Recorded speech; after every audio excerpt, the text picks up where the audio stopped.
ole tuna hian Mizozo Lai Paul Inter-School Basketball Tournament 2024 the final team A Shangbana College ania team B hi Masung University College ten ni Shangbana College sampang hi an starting 5 2 machuana Rin Puya Josiah Samson le ta pe ten ni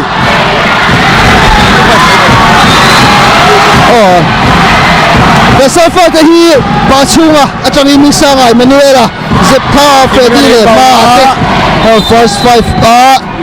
SBC la matangin machuana Rin Puya le Josiah Samson le ta be ate first 5 bokal chang le lona da hian kan official duty te hi kan crew chief hi sarpui te ya sar sang te ale sar viar te nia sarpui te hi panel b referee nia Rin Puya 3 on la ala lu do dat im zepta ri bang na lo la kan bula yen ken tu ka ahar kop mai sar se sar ne kon comment na yen kam chong poi gan se thei lo he signal le ga nai zepta aba chato machuana Samson ari tri te de na yen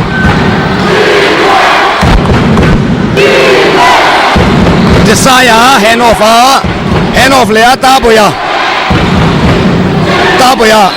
oi mene le fall ngal tat mai minute khat dal mai an fall ngal zat pro ran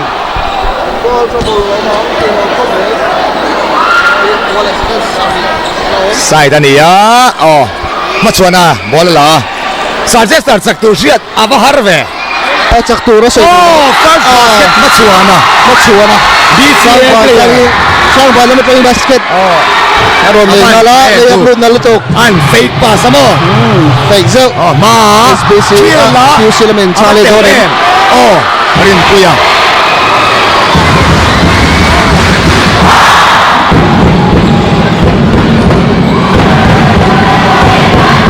abalave tuna hian team tani te hi an starting 5 hian mi pani MSL player an nia mi pani hi technology player Freddy basketball mai ve technology ben sia kan sia technology thon nem riau player mo technology player boral ta chan te kan reng bok Josiah bola di sau dia speed cut mai turnover an nei tat mai turnover SBC lam ya basket tutu ni HBC lampang an lecture boral ta sar peka shia dang nan be ribbon dumanon bela Zepta ave tek tram kick out le ba ta boya ribbon alola ta boya tek do ne Emmanuel voi ni fall tarat maya side National referee patung nan ha ma tunai draw national po kan top 1 kai Emmanuel voi ni fall sat maya tunai yana kan chong chu don Emmanuel voi ni lo fall to no ya ko ni no ta boya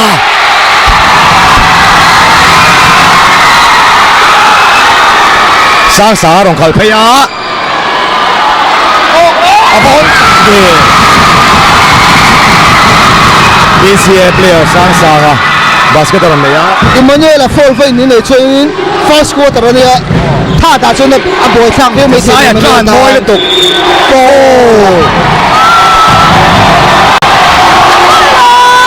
PUC lampang te film ko lojam team fall pathum na ni der mai first quarter minute mi sari ba kan la minute ni ba ni thum ba na khelo ni a lom hei chu four trouble om te PUC tan four trouble om don tim khu rangai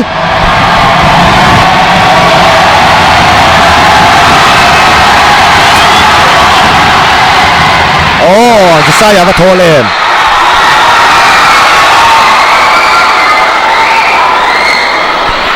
5-4 ani ato na yan minutes sarili second song pakat kel tu Roma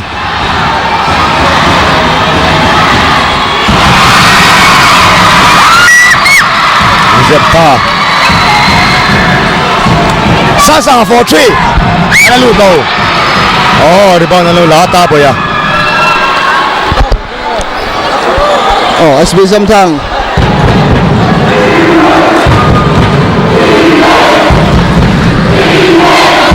đi sau nữa David là không ava spin mo ye lụt đầu cắt mê dập tha bố là lụt nữa ava dập tha David mo le tên Amis Senipo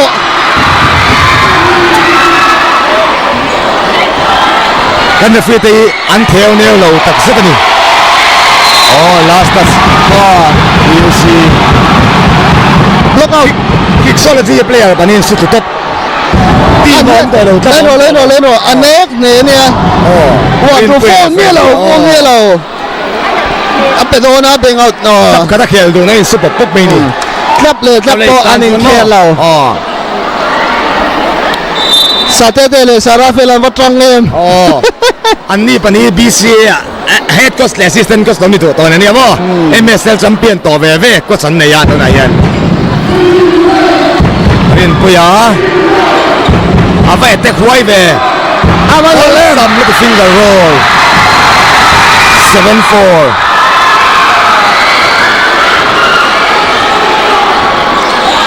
bố rồi có trăng em mà kick out em này là 4-3 Emmanuel take out kan nu le score in tai da chian này tai da chia 7-7 Emmanuel chi ron tong to nem SBC ball score in tai le ai Emmanuel sai ya chua kan ban mun shri lo ve Samson inbound dona Isaiah mid range sa ni bana push le ngal Johnson ni khela le ngal teammate Emmanuel trio la le ngal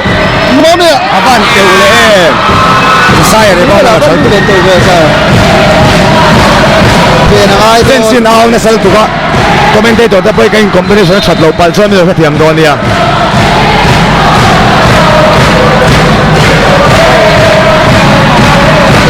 team fall warning anita team fall warning team fall warning there me Matsuana offensive fall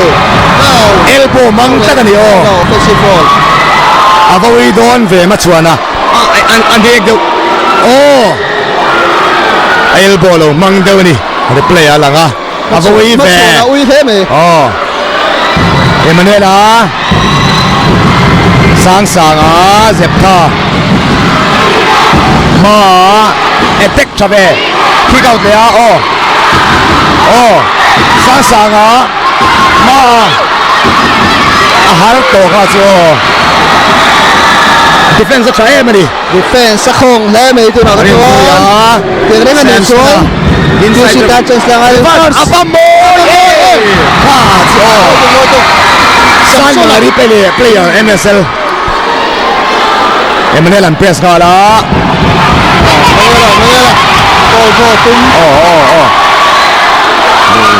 Zepta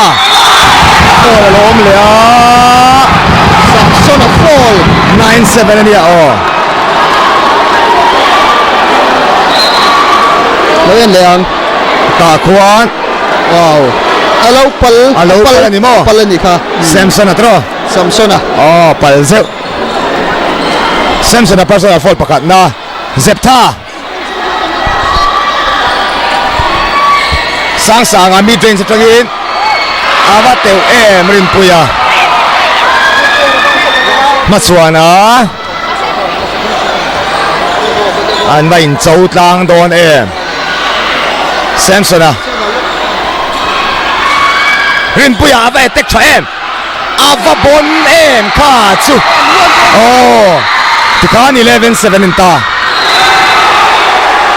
an lo beng chuang le Samson defense a thakop mai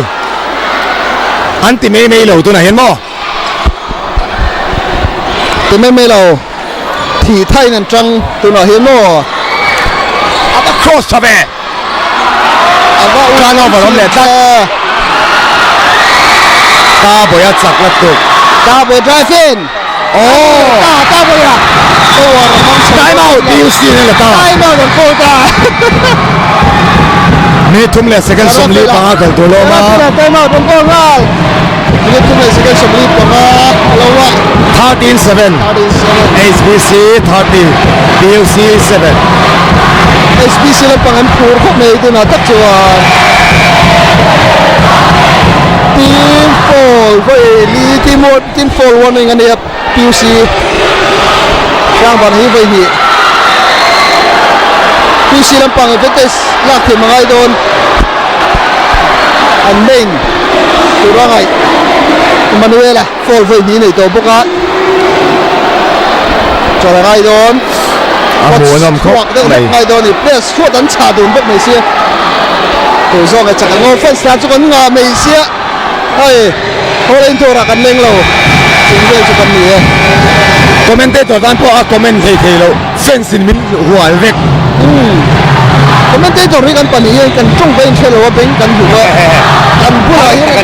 ไม่รู้ตัวกันจงเป็นเชลว่าตัวโซ่ไม่จงตัวกันสิบกันเป็นแล้วเนี่ยคอมเมนติ้งแล้วมากันนี่อะไรจงทัวร์ ไม่มีเกชันเราส่วนชวนมิโลที่เทียม อ๋อเดี๋ยวการคอมเมนติ้งสูงเราก็มีเราที่เทียมโดนเนี่ยจงกันทุกที ได้มาแต่นั่งจังไกตัวนั้นมิโลโอ้ PUC ลำปังเต้ เล่นเชียงเลย โอ้ยมันเนี่ยล่ะ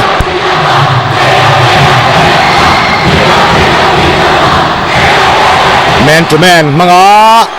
HBC ลำปังทีมเมทสังสังอะไรมาชวนนั่งเช็คอ่ะโอ้สังสังอ่ะเฟรดดี้อ่ะบัมเฟกเข้าตัวเฟรดดี้อ่ะ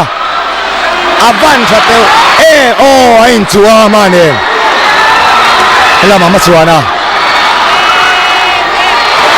ชัดเตลอุลตุก BCA player ปะนี่โอ้ไอ้ละมา 4-3 bang เอาบ้านนั่นเลยอัตตายมีประตู ได้กันครบไปกันซะบ่รินปุยบง เพื่อเราลูกเบรน่า เวียนตั้งทีโล ไอ้นัวกับเบส เวียนตั้งทีโล พวกเรามาเซ่ 15-10 เซปตาครอสก็ได้มาเลยล่ะอาว่าสปินโมเอ็มคาดโซรีเวิร์สสปินโมเลยตุกันมูนี่ก็เอ็มมาเลยล่ะอาว่าหันบอลเวสกิลจะสร้างครบไหมรีเวิร์สสปินโมโอ้โฟล์ล้มเลยตัดไหมเซปตามีเป็นอัลตินิตาเส้นสันดิ้งเวกโตกันมาอติไงน้องเวกโตเลยตัวไหนยัน กับหูพะโลPUC เป็นอัลติตัวไหนยัน PUC ลำปังเต้ฟอลวิ่งงานในตาเปลี่ยนช่างสังอิน PUC เราปังที่เป็นอัลตีอันนี้เชียอาวันเอาริงชีเนมกันจ้องกันเฉลี่ยโตโล มาชวนอาฟิลโจไปนิชุดโดนาตัวไหนยัน มาชัวนะฮัลโหลเต้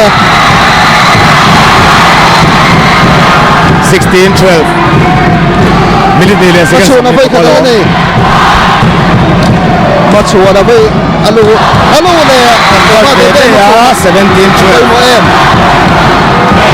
สังสาระอาไปเด็กจะฟรีเล็กโตมาเล็กตีเย่สังสาระจานเราจัมปะเราจะข้าศึกมาเราดิสระ17-14 basket in the na turn around jump shot mo ito PUC ลำปาง rin puyan dang theilawa ava spin moi fe ava n1 teu em kha so rin puya anin chau le ni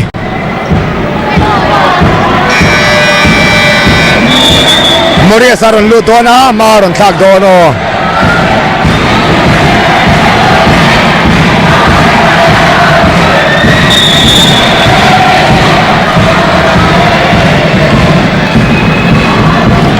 personal foul pa ni Daniel Natsuaka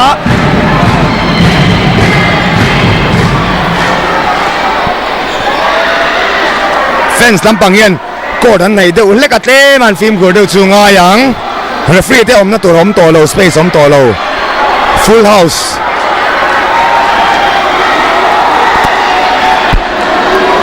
PUC fans anh trăng na hello amaro chuan peleria chin khalu thalo ni official person and how me anan theka wari siam male siute le lechate anoma ka 18-14 point lead ถ้วยตะกันนี่ Saropi le Salmoi te pon buai khop mai Saropi le Salmoi te po o Avoi ni na alut lo Last touch Moriasa Hello Jesaya Poi li le thau ton basket nin mo minute khat le second som nga paru khel tolo 4 point difference mi khale second somnga Zepta Sasanga Screen thal tu Oh hey ma Fake tram Moriasa moi tu Substitution an bang chang kai nga sắp na di chia sắp rồi siam là khóc mày 1860 fake cho khóc mày đến bây giờ chạm ball Rin bây giờ division 2 player này mà sẽ NSL player ya lao mi laoมันก็มีที่ชารุ่นตัวนับได้สมไว้เลยจริง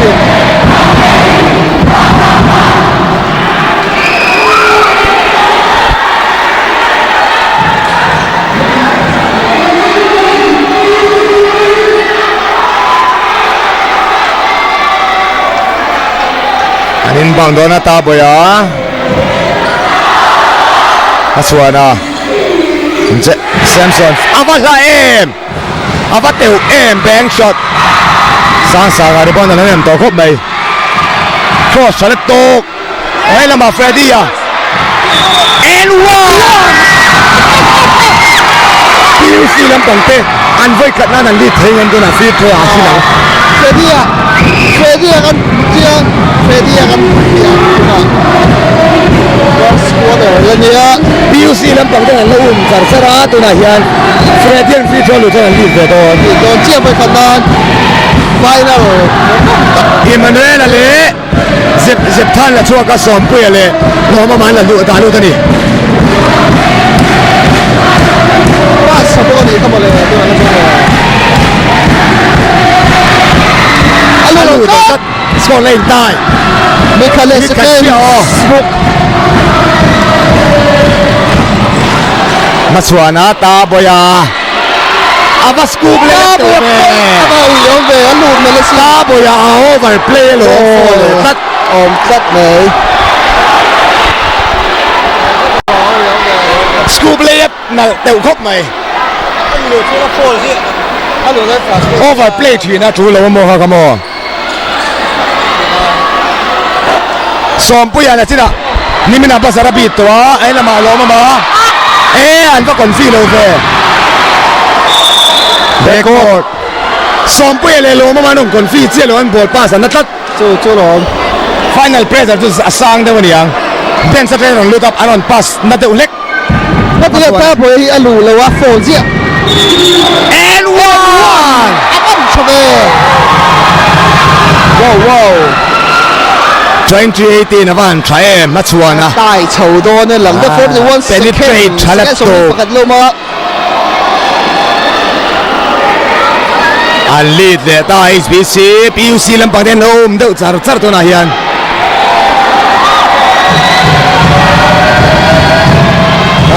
point to lead le ta second som lead pakat kel dolom ning sanga lo ma ning sanga cross chaletuk corner la som puya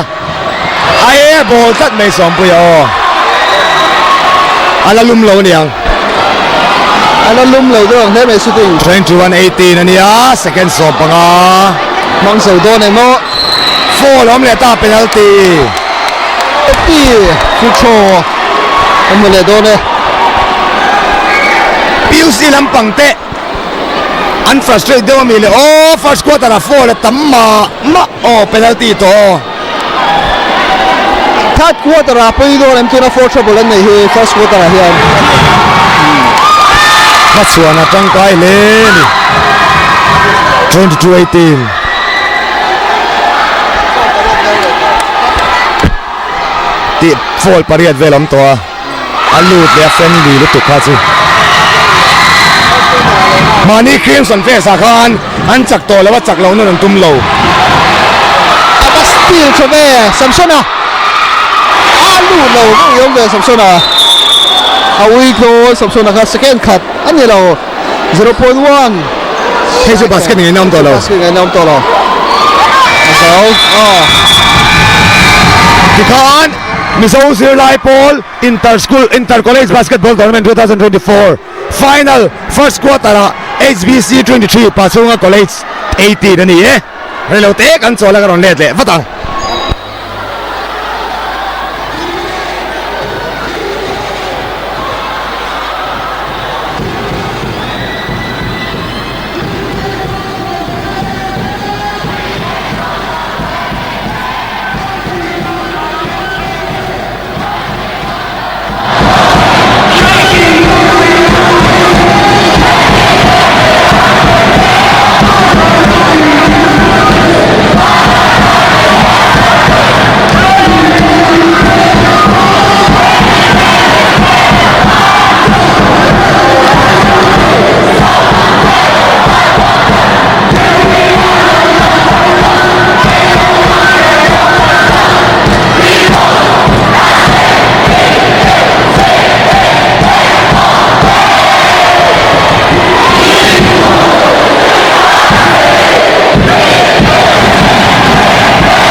ก็ดันเจนเลยโดนตัวไหนยัน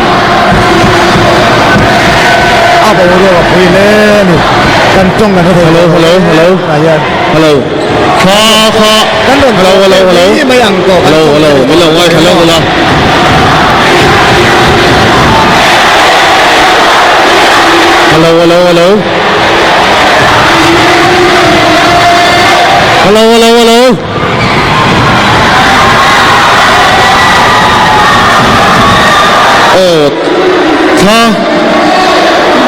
Kha kan la du ni chuan flashlight kha off tu ro flashlight kha off thung in kha kan la du ni chuan flashlight kha thal lo ani phone camera le anang te flashlight kha thal lo ani คุยง่ายเช้าตัวไหนยัน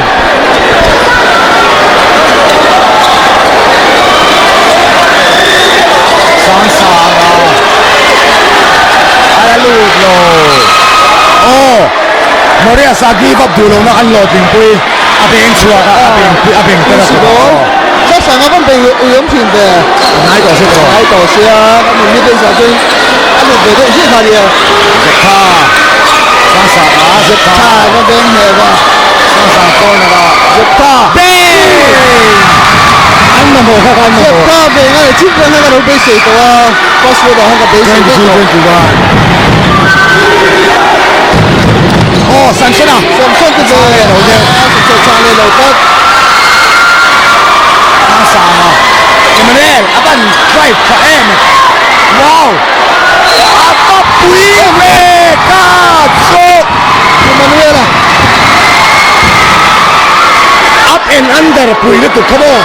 อาริฟาโกโลโกอาสปินมูปุยลุก Manuela ko kani. อาเฟียร์บนขบไปอาลีดปุยเทโดเนนลาลีดบิ๊กเลยอ๋อเมสัตเจนชิโออาลูดโลโอ้ HBC บอลตูโอ้จะเซฟอารันดาลูตาจะเซฟไอ้จังกายนี่จะเซฟมาชวนสกรีนชลตุกเอ้ยจานโอเวอร์นี่ตัดไหมนั่นติงเงี้ยนี่เนตกตักนี่เนตกตัก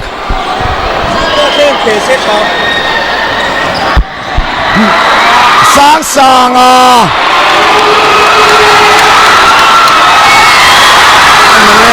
let's do no cross บอลตุกโอ้คิดเอาซาfor three Bang! Time out na po lo SBC lam ta o an lead ve ta Ano na về? PUC in ve khat lead na Về khẳng định na. 23-26 chang le don em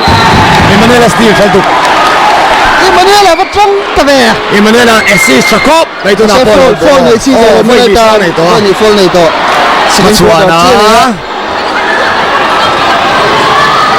finger roll chalat tu Nice. Emmanuel defense pan lo thei to lo ve ni phone này to siamo Pan lực tục apa na ngay. Phone này thấy đồ lo.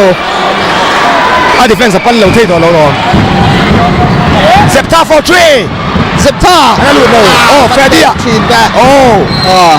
nothing Maria sa overplay le ta team fall phei khat na Mores ani em tu na phone ka. PUC na lead ve tlat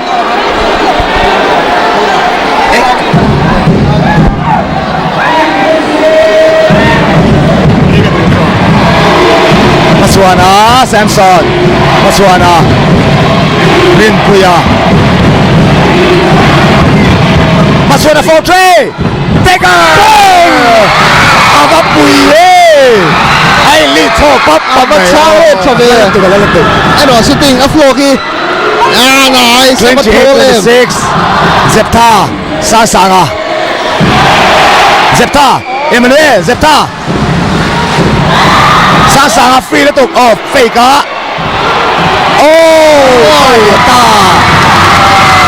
Về na ngay, về na ngay. Aman Puyen Le phía bên all. Mission is so. all some team Sunday nga tu. Green Puyen lefty ni andang thelo Puyen andang thelo lefty Emmanuel 3 toy set Maria sa last as PUC HBC Sabde te hin asa chiang tu rangai le tro kami alai fu inga jo. remru ta rol ti dona Samson an da chuaka remru ta hi gan so yang gen saron veng ta ne meselon khel don Emmanuela avan jep tra em ava spin mo em aben bai en one lobi follow tat nei ga chu Abo yom chin fa. so lang gan lo te ma se free tempo nai so follow double for 3 bang Yeah. that's heavy guys that's 5-point difference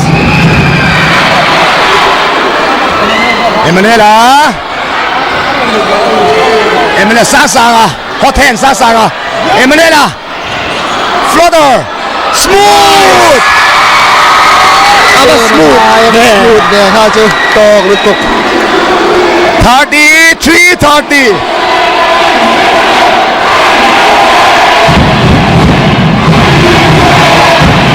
Matsuana Chilale Abateu Maria sa Freddy Sasanga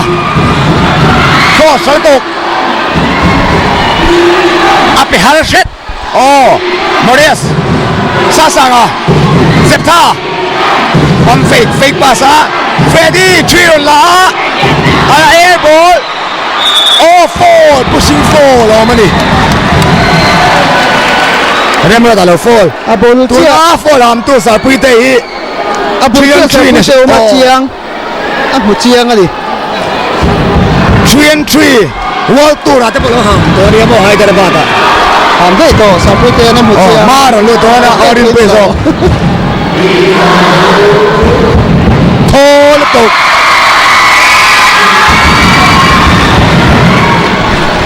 Thirty 31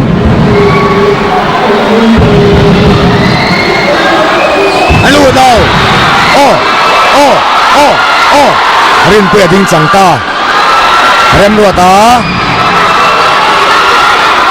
attack wife wow aba pui ve rem ruata Ka en liang. and one Chiang. Freddy tan blok le nan lo la tu Su ka pa na pai sa chiat. 35-31 Bos an nei chadun bok siamo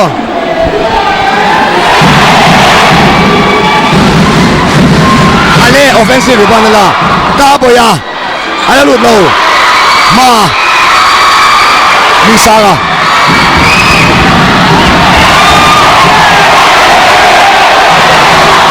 Zepta free la to ate Carlo oh ma Sasanga free la to ala lut lo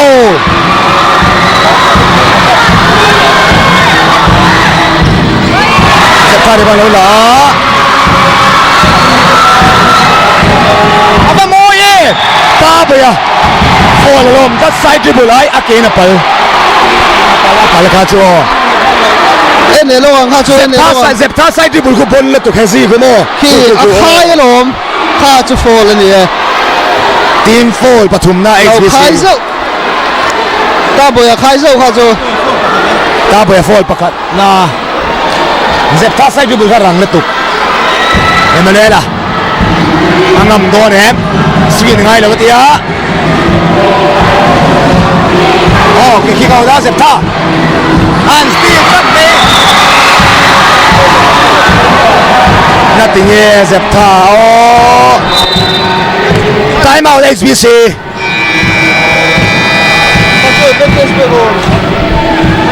unsportsman thereng tro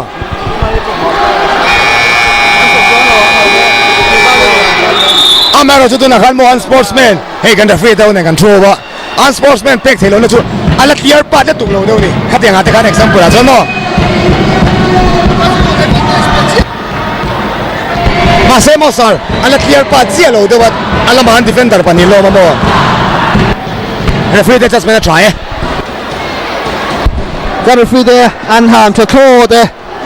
US นี่สามภาษาโอ้ US เนี่ยSudan ปะ US le Sudan โอ้ตา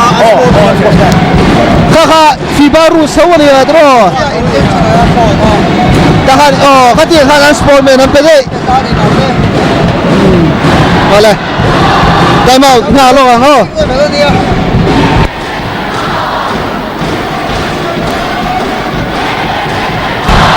Olympic level a chon FIBA level a chon unsportsman ten bethina tu nang clear pa dang to chi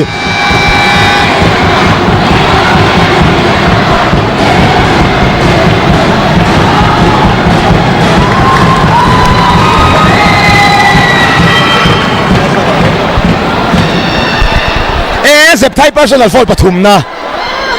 Zepta personal foul pathum na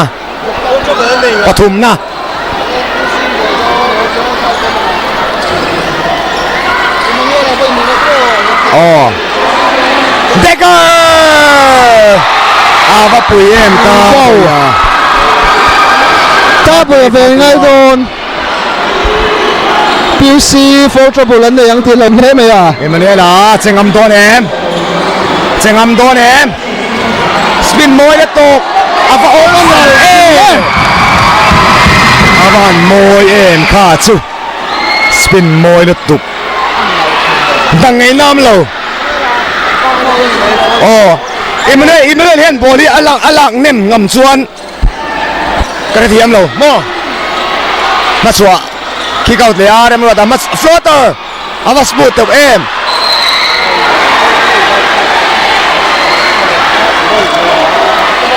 Joseph have a fight there.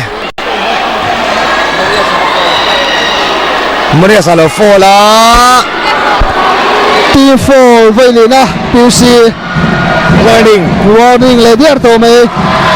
hey lom sar for trouble that ko da for to em PC puai em chu ka lo ngai to Player chun cha ma san no pang lom tu ko mo. chu lom Oh, Joseph aron luta. Substitution Augustine aron luto na Joseph aron chaka. Emanuela 39-33. Freddy I will fight them Emanuela line cut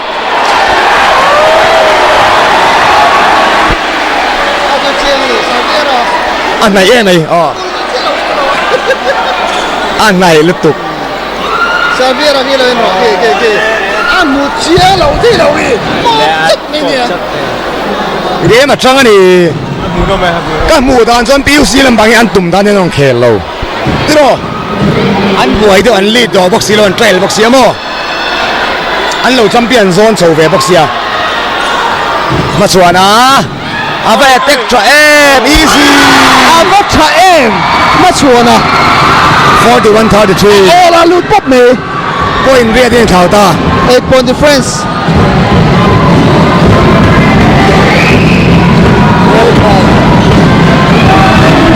เกมมาช่างกันดูว้าวเกดีอาบปนเน่เล่นต่อเนื่องจุ๊บอ๋อมาชวนนะ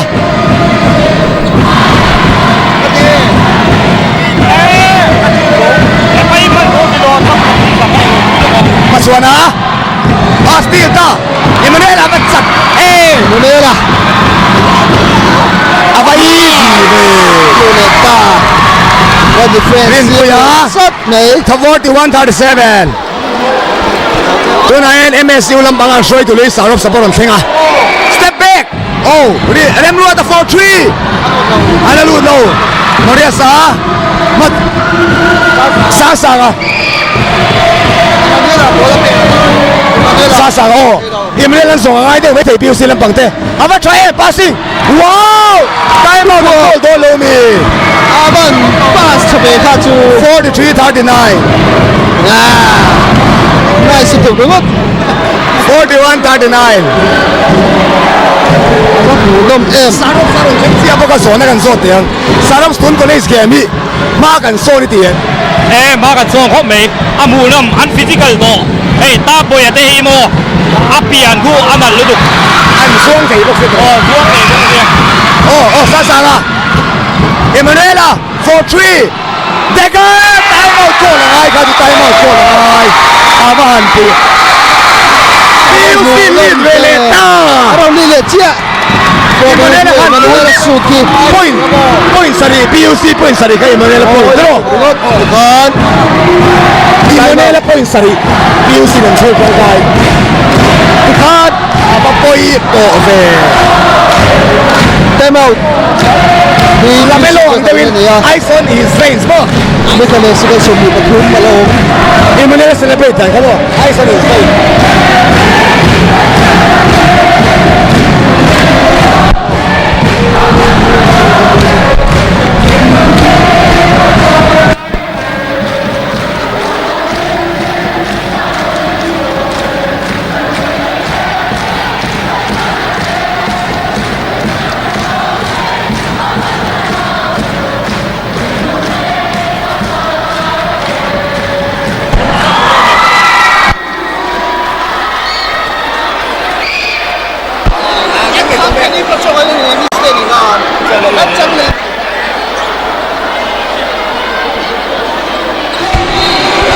Tunahin HBC Lampang ang trail velet at ang lead sa mo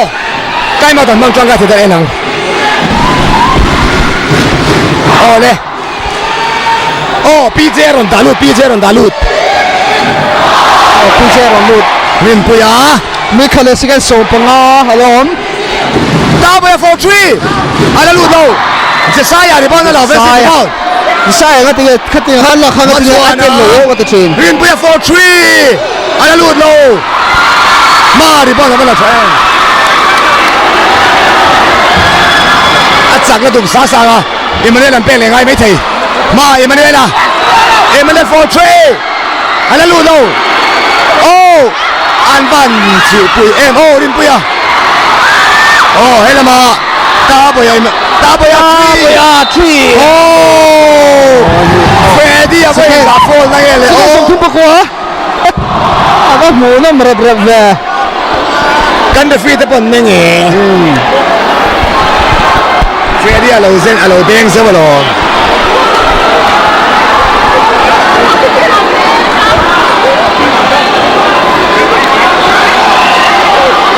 Vậy cả na lưu ta bùi à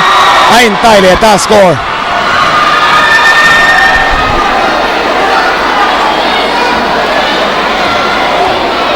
anh lead bùi lệ thì anh lead chok sắc mày lead về lệ ta SBC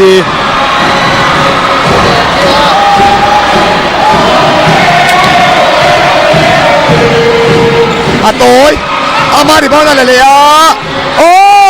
โลกจริง Apa poi mo em เฮ้ยลีเลยนะเชื่อ poi mo dok ta boya ahun aron ta le chin 31 second 45 42มาเอเมนูเอล่าสต็อกเตะนะเนี่ยเอเมนูเอล่า and 1-1มาปุยเบ้ kan muleta เอเมนูเอล่า versus Star Boy ยังเดาลงมา sorry alo เอ ma เมนูเอล่า versus Star Boy เดา mo le versus ta boya อามันปุย zani ka kari na zep tha ka mulo ka zep tha ve ka chilu to tro zep tha ka do ka mulo อ๋อ second song ภาษาเรียกมาสวยนะรันดาลูแต่มังก็สตาร์ทกันด้วยให้ทางเวทุนเป็นเมื่อสวยตูเวทานโปตายปุยเทได้เอเมนูเอล่าเอเมนูเอล่าตัวไหนเห็น PUC ปุ่นส่งซ้อนในเวออกมา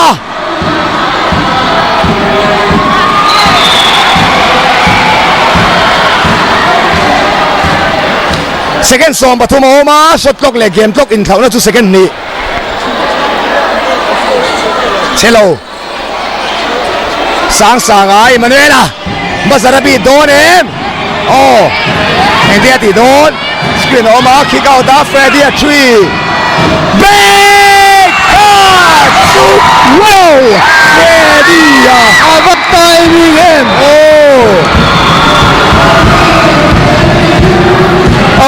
because second quarter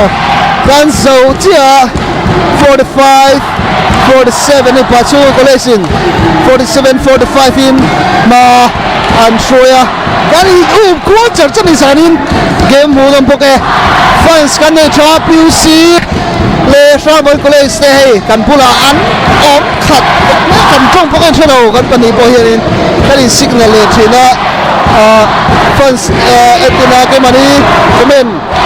trong suot palamo ni chunin milo chithiam do nia he trong ri kan chelo hen bol mai ole third quarter milo en sang le chok do nia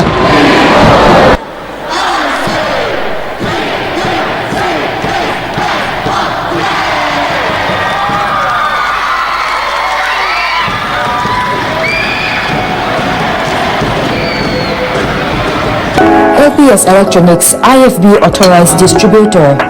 Fridge, Converticool, non-claim ring clock, current halo. Gas stove, brass burner, LPG le CNG mangte. Gas flame failure device mang, built-in oven, autocook menu pariat omsa, 360-degree fan mang. Dryer, hun halo, musa paunen dang lamna omlaw.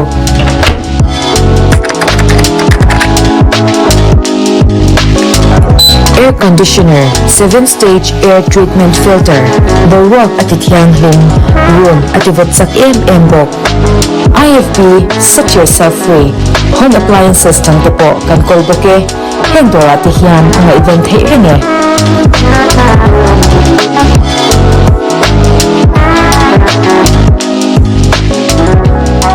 LPS Electronics IFB authorized distributor. That moment in time, close together, frozen in love, holding you forever. Goodrich Tuan refrigerator imamong size achung zau thale thilda vung tharai thei tak arun chop chuak le ta e imamong tak run thang ve ro le Dibong and Sons authorized distributor for Goodrich appliances. Euromonitor International surveying global #1 in consumer durables sa atham hire company ko truck, TV, fridge, washing machine, deep freezer, DC coolers, air conditioner te hiron bel siang vetele home use le commercial, SC, hotel, hospital, auditor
a rich girl. Na na na na na na na na na na na na na na.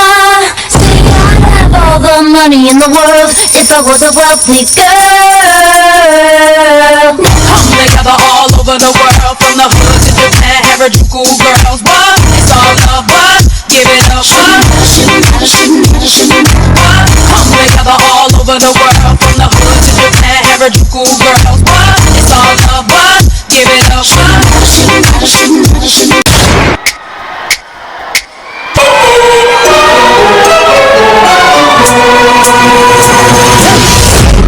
To the candy shop,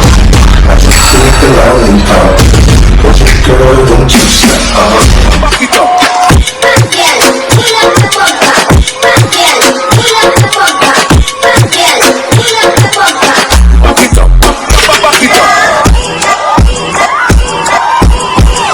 Talk until I pull up and I smoke your ass. Talking like you talk until I pull up and I smoke your ass. Talking like you talk until I pull up and I smoke your ass. Talking like you talk until I pull up and I smoke your ass. Talking like you talk until I walking like you talk until I walking like you talk until I pull up and I smoke your ass.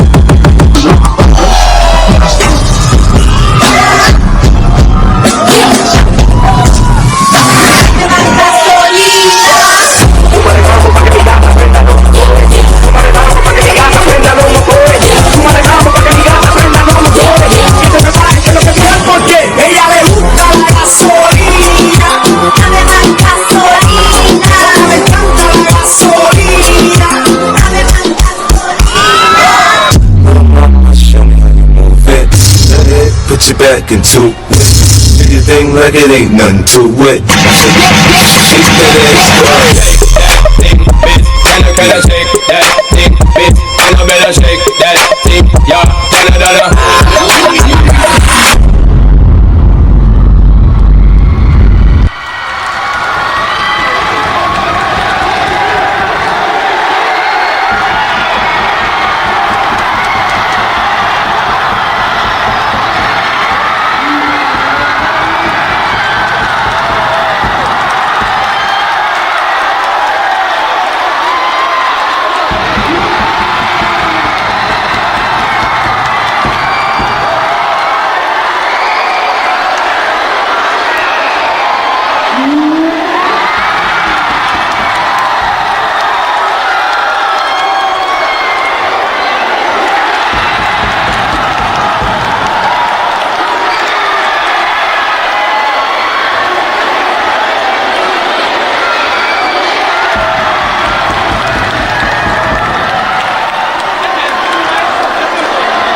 tuna hian third quarter kan thon meta rona second half score hi HBC 45 PUC 47 ani PUC den an chara amaro chu tuna hian an lead vele ta in lead chok zak zak kan lo thei lo an tuna hian zo zo lai Paul Enterprise Basketball Tournament 2024 ball kan bog don to amolam le ni final khelom tak ani khera champion tu zo kan na sei thei lo rin thu kon kan na thlom lo na yan starting 5 feet ala pa ngai ve ve o starting 5 ala ngai ve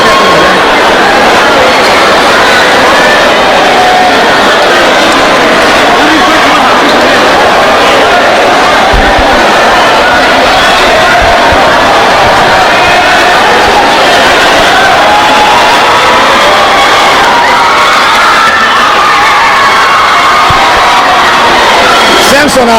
HBC dan inbound to na hian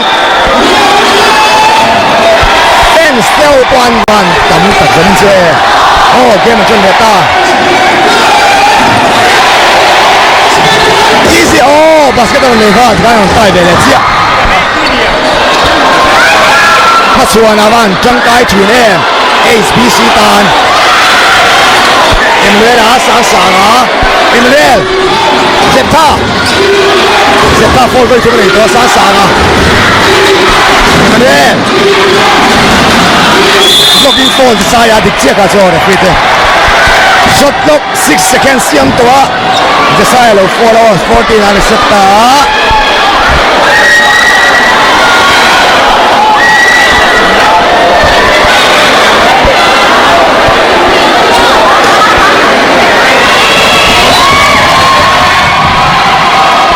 有的你要让说呢安万双sang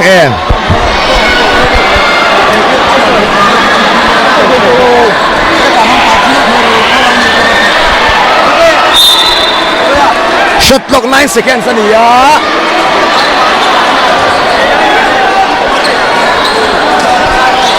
ma inbound na sang an ba steal chave defense an muthulo khop mai tu na chuan Samson avalu to Emmanuel rebound alo la Emmanuel atik don and one teu le to go for lang draw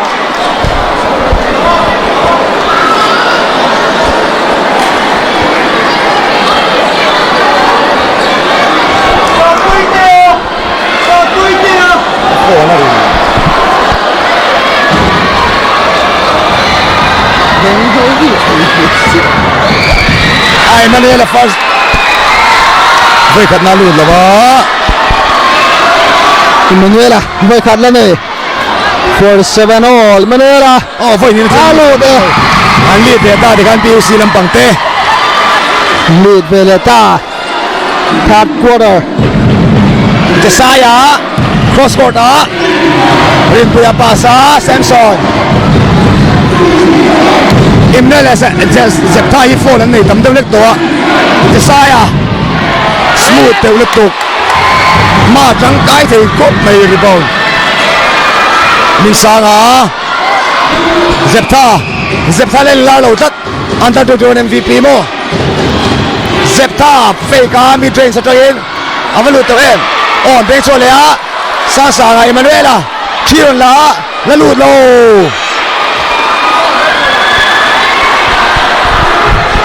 Rin puya Sanga lo fola side tu ni team fall panina ni lengal PUC po HBC po panina thau Sanga personal fall panina zanin chu comment section lam pangin nuam ko mai kan referee senior te utenom boka feedback upon mama ni Rin puya fall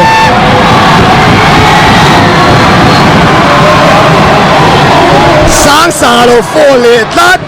mai ma chu lo ding thalo ta kwan ku Sanga personal fall panina na tam lo Sanga pom lo he me ya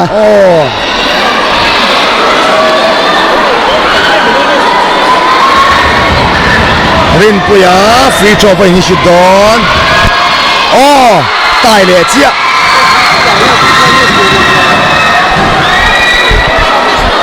Miss Manglo HBC Lampan free throw percentage sang so lead vele ta chơi le chia không thế mày Emmanuel là bố rồi game pe sa ma la ya pe ti thong ngon áp điện với ban trái em tụt cái gì thế cả về đi ai lead thong sắc này na boya aba pui ve ta boya thang thei lo achak mà để nào Freddy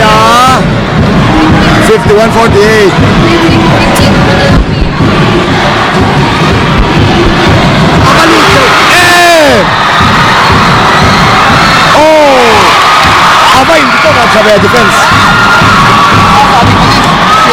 Oh, balance at central. Freddy. 51-54. Okay, to na tat le. Kay kachu replay en lokang. Ang kita siya may ang kita. En lokang ki. Jadi kickology anna nge power play. Atak naman lang lautan may. Ani infit takani amaro tu tuna ngaduan atum sual Dai fa aheng ani ki. Aheng dang ki ake ki. Ilong wem ake ka. Atak dang ka aheng to abodi ka. Ki leno. Azuang che ki aheng vector. Anh control thế đâu là siêu rồi nó, ốc bắn lên vector. Tu na hian ang kita naron boy puya ang kita kuku ama chuan ben sa lo thu thin ang kita ko in siam lovin ake bil wang thawin ania ma se ku je sa ron hatat ang kita po mo aron khel ve thut mai theni ang kita ang kita mo ni chua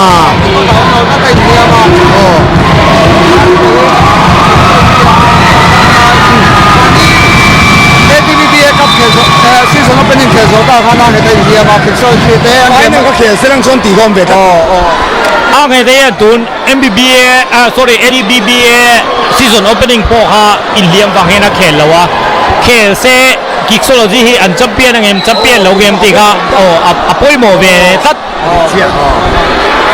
là player try to gan low sweeping down Aswana kick ball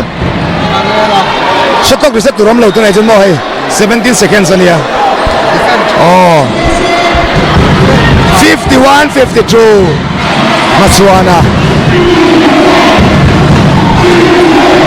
PUC lang pagyan 1-2 zone defense lang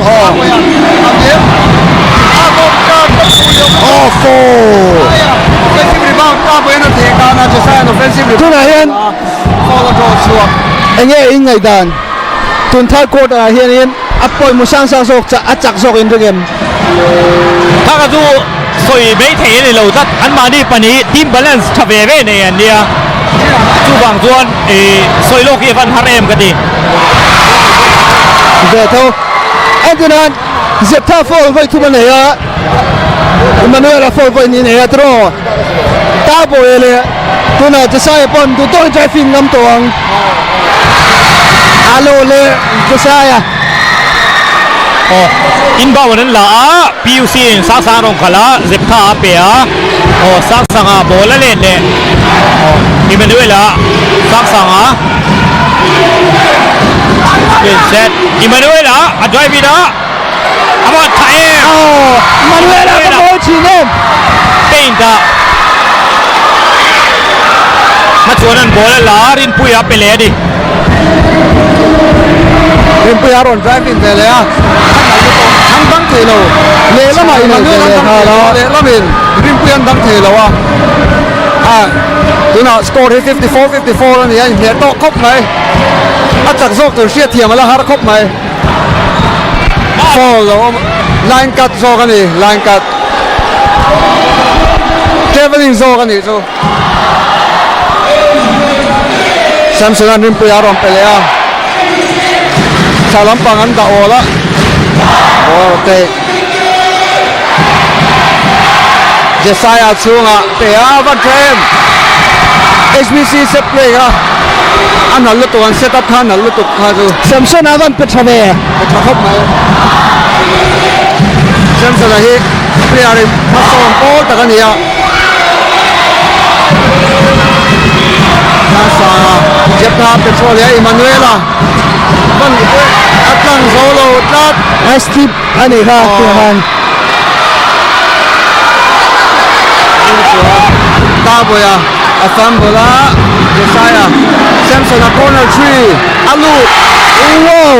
Samson a 3 Ronu Vele advantage there 0.9 HBC 5 point difference Sasana turnover on Nele HBC taking lead the Thedone Batsuana N1 to fall. Strong one offense. Transition strong one offense. This is the country. Fortune ka. Ay na ron apply. Kata ni ka. Player experience nga to. Amat na tak aron mangte. Kaka machuna timing luto rengop. Timing luto. Ang masuay na. Minili second sa mga pasari. Aloma 61-54. Oh. Ano ulit nga? Anyone. Mapay mo em. HBC lamin point diat lain man sueta. Asek game ai netok em chak zo do sia thiam lo lai khu na la mo ne o stip je le. Chuana. Ai. Mare na. Au ya to rim ko vele. Khu lai khu pe ne re khu pe na om tlat. An tol chung me pe ne ria kwan ching kha ne me la ne tu na ta che na tol le che po ka khu an na la ni khu ko lai ko tiu si lam pang an fan du ai kan ti don nge ni turnover point ni a zone ron ne to a tu so kan la ni box ya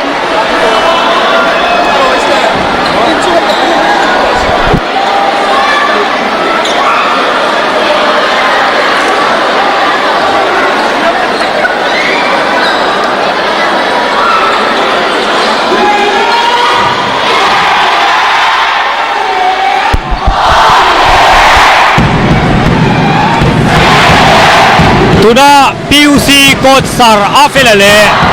HBC coach Sar Mark Silo te hi no pan lai ranga in kong to ko ran pataloi enge basketball khel hun po in ang ania chu to ani kha chiang viau tu ra kan ngai Emanuela Maxwell for that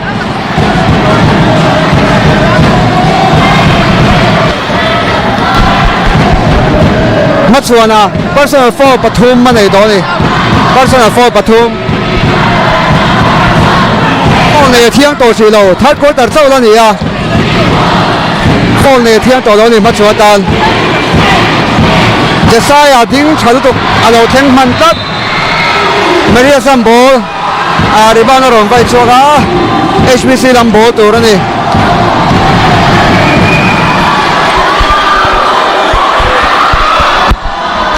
Samsona Sulea Puya Abat teu Puya rebound la chal to Emanuela sak ma ke moron tlam phe Puya salut lo tlak nai Jesai kha pak nget ve ta boya bo ta boya chui shoot le dai abo yom ve kha tu dai kin lo lo se wang wan na ni a dang the lo zai na ajai se tuang khan lo fall le tlak kun pe Jesaya va pum lo ve bola ti Jesaya bola ti substitution siam do na HBC lamin machuan alla chuaka ruata aron daluta in kel itron kan 4.4 lo mo inti hi an de che taksa lo mo sai khan ba huk tang an de te le la ma train out of position la kan ha la ba ban kana reaching for ni na so reaching for ni ha tu ni ka pedi aron lo ya Beto 62-56 Sania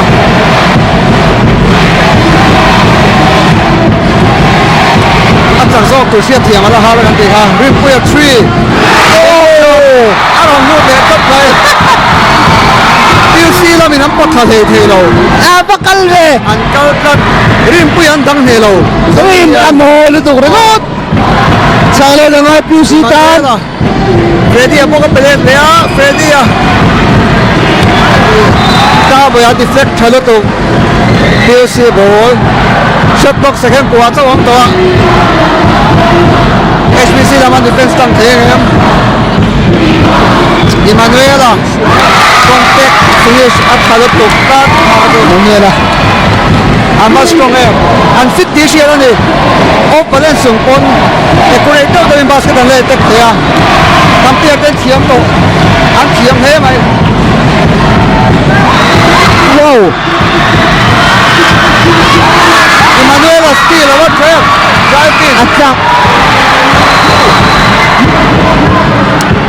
out lat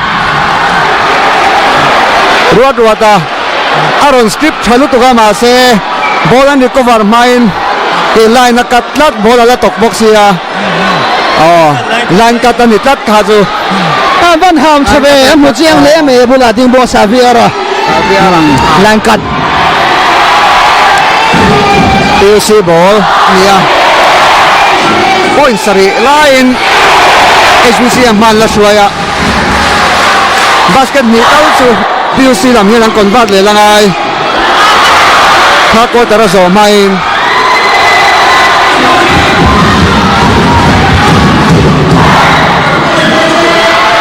rim puya bok malo block on time block out lat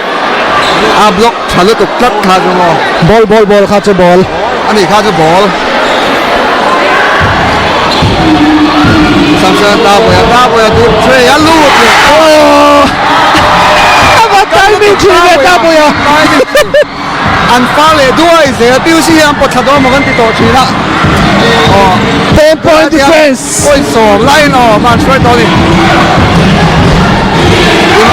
ready Zavira ball to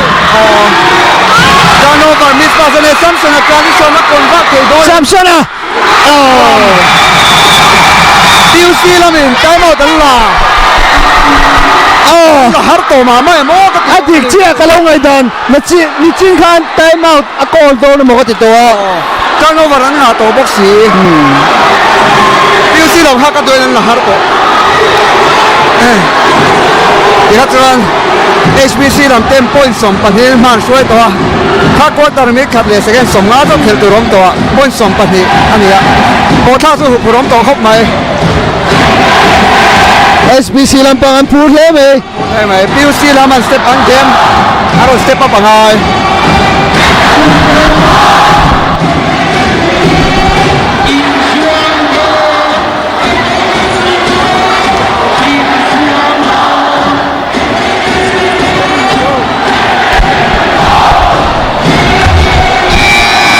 Tunin mana chuan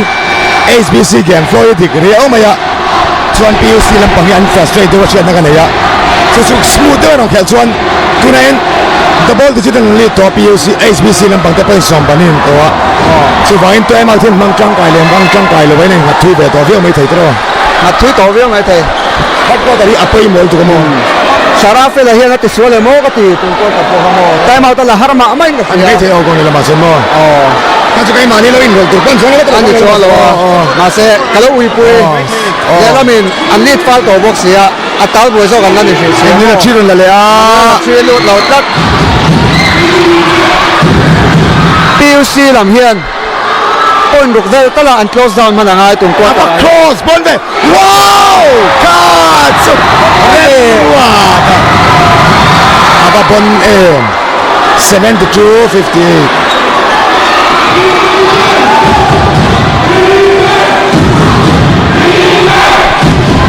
PUC lam hian game a boy shi zong ma draw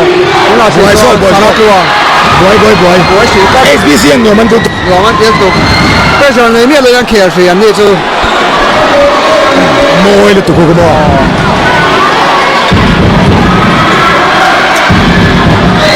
wa dan rim puya pele a bona Samson a omle apa la fe alu lo tlat Emanuela khal phei nga zasara Manuela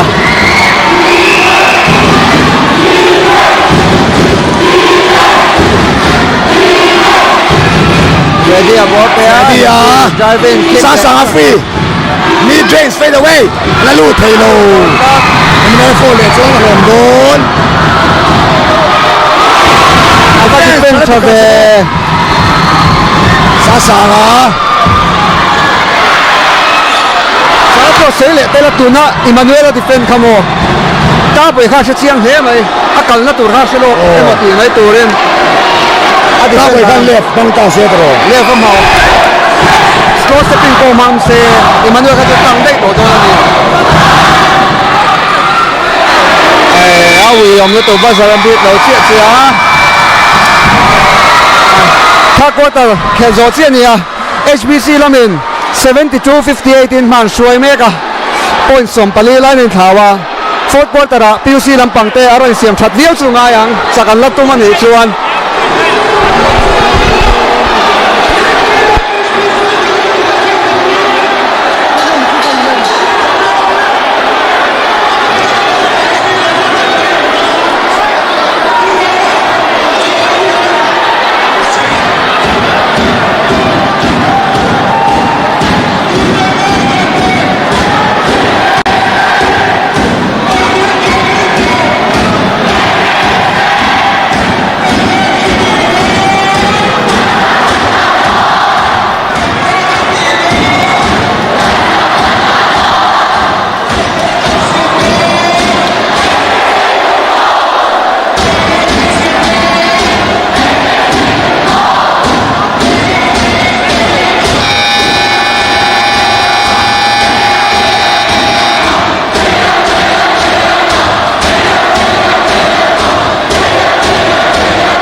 fourth quarter ขันต้นเลยตัวนะอิมานูเอล่า drawing ซาซาปาซาอันสวยตัวอังคาร fourth quarter ฮี PUC ฮีฮารอดจันเดียวว่าไงโดนนี่ซาซามีช่วยเราเนี่ยแต่ทีเอาลูกหน้าซาซาประกาศชี้เราลูกหน้าส่วนก็เฟย์อยู่จมูกสามโมช่างบ้านนั้นแฟนสวีอันผูโซกะ PUC ลำบากเงี้ยนั่งเปลี่ยนกันจากเราเล่นเอาผูระไงเอาผู้ร้ายช้างเล่ตัวนี้ช้างเล่ตัวนี้ตัวรถวัวตาโอ้เจ็บท่าunsportsman foul ala convert sweet convert drawไอ้วันนี้เราตะการจูอามาคันเราโฟล่ะตาบ่อย unsportsman like foul เราหุดลับไหนตาบ่อยเพราะฉะนั้นโฟกัสทุ่มนะ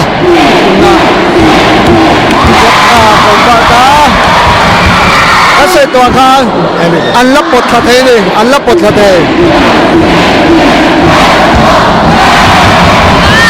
เจ็บขาลุดหรอวะอันสปอร์ตแมนเจมเปอร์ชันจังเลยโดนอัดชัดมาจิโม่บริษัทนั้นจังอันไหนดวกเทโอ้นี่หน่อยเฮียนซาซาที่รถเลยอาลูตัวเอายมลุตุkalau ngày tua mấy mày sa tua kalau em ăn game kalau em akan yang sa hian tem tamma mai mo kalau dia masih ka tu coach game tem pon itu ya dia pun dah asuhan ng follow tu le ya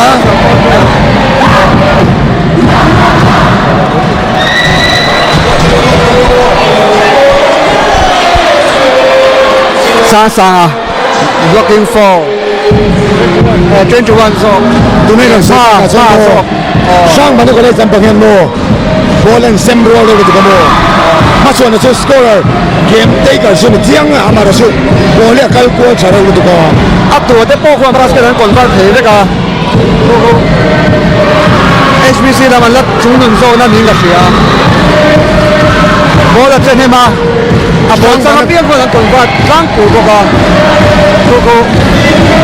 HBC dah malat cungin mana tapi for the draw le Manuela for the draw HBC lang pangilan sarpe ka tro bowler ka siya din namin test din maramdula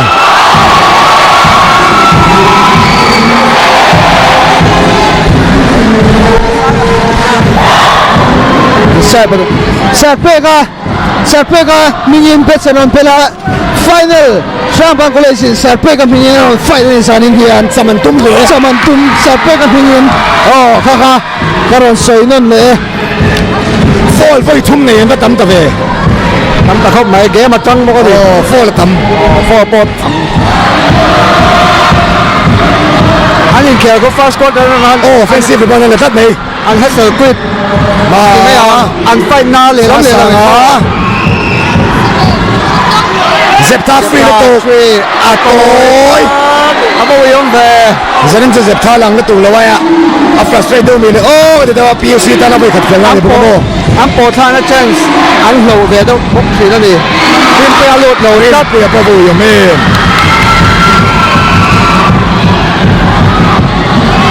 อาฟาโมเอมันไม่รับต่อถูกเลยอะจัมโบอันตาเซลปุยเวเรมรัวตะโปโมรัวตะเลยมันไม่ละจะfinal game หมูนมตักกันนี่ฮัสเซลเพลย์ปุยเรมแต่ก็ไม่ first quarter ตรังตัวเองอันฮัสเซลตักแล้วก็goเฮ้ยทุ่มมาจูนั่นนี่ตัวมันอะไรอาจารย์ฟินโดนเพียงแค่เชะอภิเษกเราเล่นเราตัวรู้เราเล่นเลยลูกอ่ะ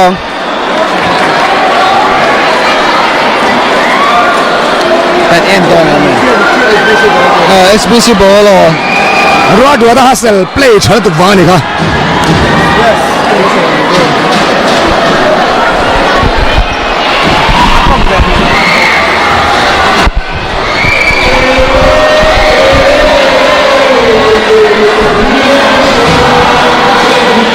มิดเรียดเลยsecond zone pasari เคลตัวเรามาดังหัววันนี้คนเล่นบางส่วน we are the champion นั่นติดต่อไม่ได้เลยใครอ่ะอะไรตัวที่สวนที่มันโน้มเวดิวซีตาเฮียนเสียชนะหุ่นละต่ำตัวมิดเรียดไล่ลงมาบาสเกตบอลชวนตาเปียไลน์กัดอะไรดีอ่ะอาบล็อกชาเบกาซูอาบวิโอเมมอาบล็อกชะก็ไม่ได้หม้อเฮ้ตาเปียวันไต้มาที่เชนี่ก็ตัวเฟกเมียเราหม้อเฟกเมียเราอันฟังปุ๊บจะสู้ตักสู้เนี่ยนำเทียมชวนโอ้ก็ตายมิ่งเบบัสเซอร์ซับเซอร์บีก็เลยครับเซมสโนดิวซีเราเนี่ยปลดทะเลเทโล HPC เราเป็น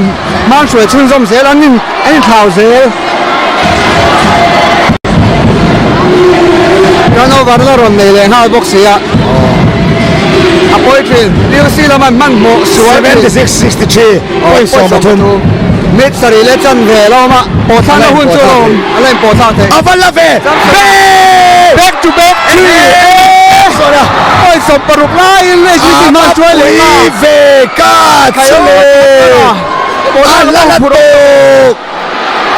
แบ็กทูแบ็กทีสันสนาบุลเลตเทนลมเลยเจ็บท่าไดรฟ์ไปนะอาลูดเราเลยโตบิวซีละมันโจกลัดบิวซีลำปางโจกลัดอันเกมมาบวยอันนั้นใช่เลยอาทิตย์ละโดนี่จะต่อเดียวแซมสันฮอตเทน2 of 2โอ้เป็ดฉันตุกจะซ้ายเอาวิยมลุกตุกหัวใจเรานี่สเข้าไปแซมสันครับพี่เลียตาฮัสเซอร์บิวซีละไม่ทีมเดียวนั่งเขียนโลอันเขียนโลอันมานี่นั่งเขียนเมียเมียโตโมรถวัดตลาดอโลฮัสเซอร์ชากตีสาตัวตลอดวีต้อง